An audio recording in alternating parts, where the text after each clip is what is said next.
Hello friends, welcome to Choice Hut. இன்றைக்கி நம்ம வீடியோவில் சேப்பங்கிழங்கு பெப்பர் ஃப்ரை எப்படி பண்ணுறதுன்னு பார்க்கலாம். ஃபஸ்ட்டு சேப்பங்கிழங்கு நல்லா கழுவிடுங்க மண் போக.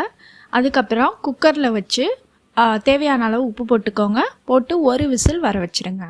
சேப்பங்கிழங்கு வெந்துருச்சு. இப்போது இதை தோல் உரித்து நான் இந்த மாதிரி ரவுண்டாக கட் பண்ணி வச்சுருக்கேன். இது நல்லா ஆறி இருக்கணும், ரொம்ப சூடாக இருக்கக்கூடாது.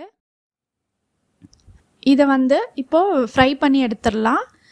ஹையில் கூட வச்சுக்கோங்க, ஃப்ளேம் ஆல்ரெடி வெந்துருச்சு. அதனால் மேலே நல்லா கோல்டன் ப்ரௌனாக வர வரையிலும் இருந்தால் போதும். யூஸ்வலாக சேப்பங்கிழங்கு நல்லா குழன்னு ஒட்டுற மாதிரி இருக்கும். நம்ம இந்த மாதிரி ஃப்ரை பண்ணி எடுத்து போட்டோம் அப்படின்னா பொரியல் செய்யும் போது ஒட்டவே ஒட்டாது.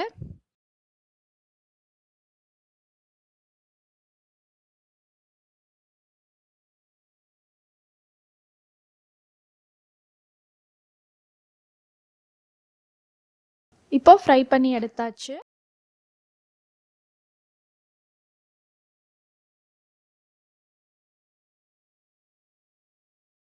நெக்ஸ்ட்டு இன்னொரு பேன் வச்சு அதில் அரை டீஸ்பூன் போல் நல்லெண்ணெய் ஊற்றிக்கோங்க.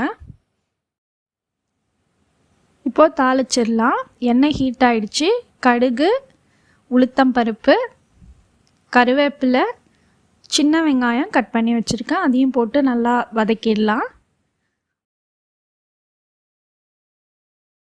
இப்போது இதில் ஃப்ரை பண்ண சேப்பங்கிழங்கு எடுத்து போட்டுடலாம். நெக்ஸ்ட்டு நான் பெப்பர் பவுடர் சேர்த்துக்கிறேன். நீங்கள் பெப்பருக்கு பதிலாக மிளகாய்த்தூள் கூட யூஸ் பண்ணிக்கலாம். சூப்பராக ரெடி ஆகிடுச்சு சேப்பங்கிழங்கு பெப்பர் ஃப்ரை.